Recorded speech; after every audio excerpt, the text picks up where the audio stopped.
All right, welcome back, everyone. Let's take a look at the futures, pointing modestly higher before the opening bell rings. And as we look at that, let's bring in our friend Gregg Smith to talk about the markets. Greg, you're calling this a Babe Ruth market. What does that mean? Is it a home run?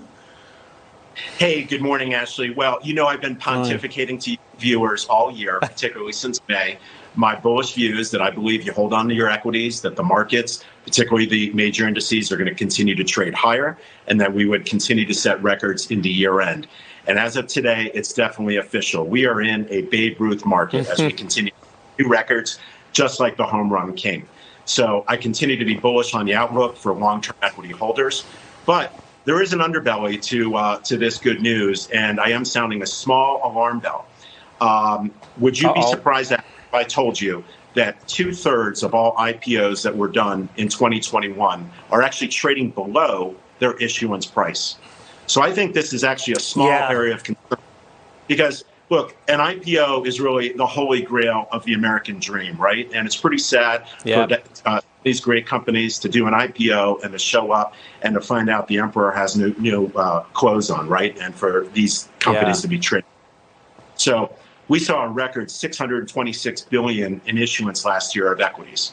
About half that was IPOs, about 313 billion. So this is an issue, I think, for the fundamentals of the market to continue to be strong, I think needs to be addressed and needs to be fixed.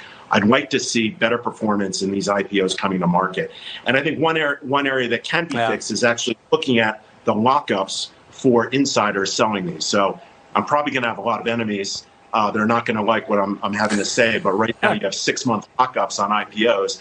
And I think that's something that needs to be looked at and addressed. And perhaps there's a new system that can be put in place of both time-based and performance-based lockups, which would help the aftermarket performance of these IPOs.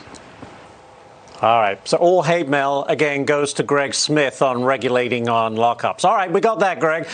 Any price targets for next year? What about the S&P? I've had some pretty bullish predictions already. I shared with your colleague Stuart a couple of weeks ago that I continue to be bullish. I certainly have a 5,400 price target that I think we'll see the S&P trade at over next year. But look, I continue to be bullish. I would say hold on to your equities. Trees don't go straight to the moon. It's not just a straight line up to the right. So there will be bumps in the road, but I think the outlook remains positive. I love your optimism and zeal. Gregg Smith, thank you very much.